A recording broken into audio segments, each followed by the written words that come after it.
Hey, Bobby Manning here. Welcome to the Garden Report from Miami as the Celtics wrap up their road trip and their second-to-last game before the All-Star break with an emphatic win over the Heat. A defensive grind-out game that turned into a Jayson Tatum explosion again in the third quarter. Allowed to play the full third quarter, no Jaylen Brown here, and then played 8-9 minutes into the fourth, too, which blew my mind. It allowed him to have a massive game and maybe build some momentum into the second half. I have to suspect they did that because he might not play on Wednesday. He was questionable for this one.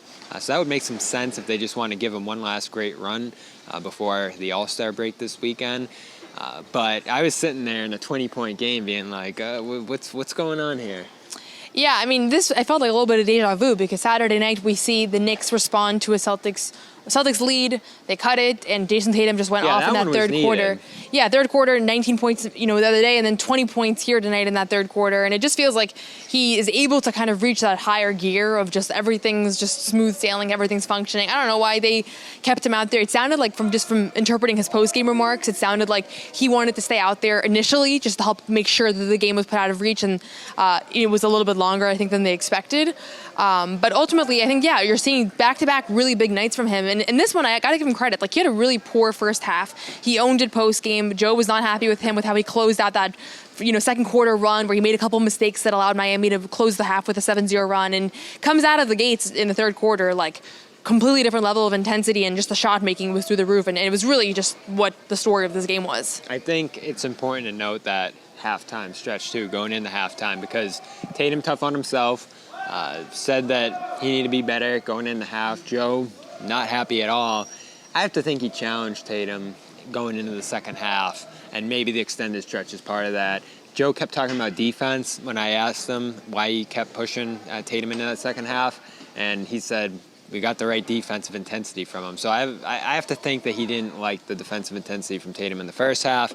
We'll start to like it in the second half, so he let him roll, let him keep his rhythm there and rack up some numbers, and put the game away pretty emphatically there. And it is good that you know Tatum can handle it. Now, I don't love them going to that all the time. The minute load on him has been pretty high this season. But with the break coming up, and if there is some rest coming up on Wednesday, I like that moment for Joe again. It's been a good week or two of Joe pushing the team.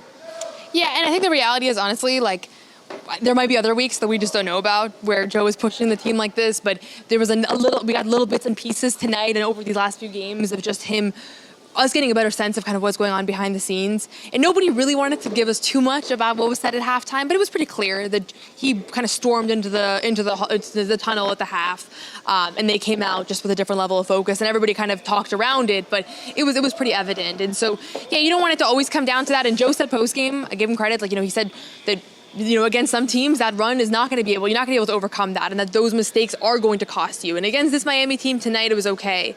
But it did feel to me like a pertinent part of tonight's story was the fact that this did happen. It was something that is his absolute least favorite thing that the Celtics do.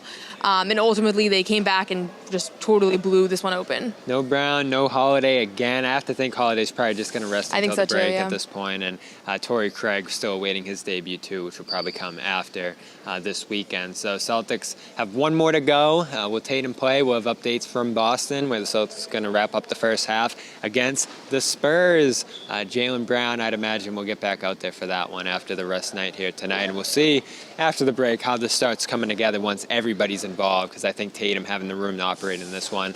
Big part of a massive night for him, but real momentum and great scoring prowess. I think he hit 8 of 9 there in that third quarter at one point. A massive quarter, 8 for 11 overall. Brilliant stuff into the break for Tatum, who's going to be going All-Star Weekend as we are. That trip's coming up this weekend, but first we're back to Boston. For Noah Dalzell, I'm Bobby Manning, live from Miami, where the Celtics rolled through the Heat behind Jayson Tatum's massive second half.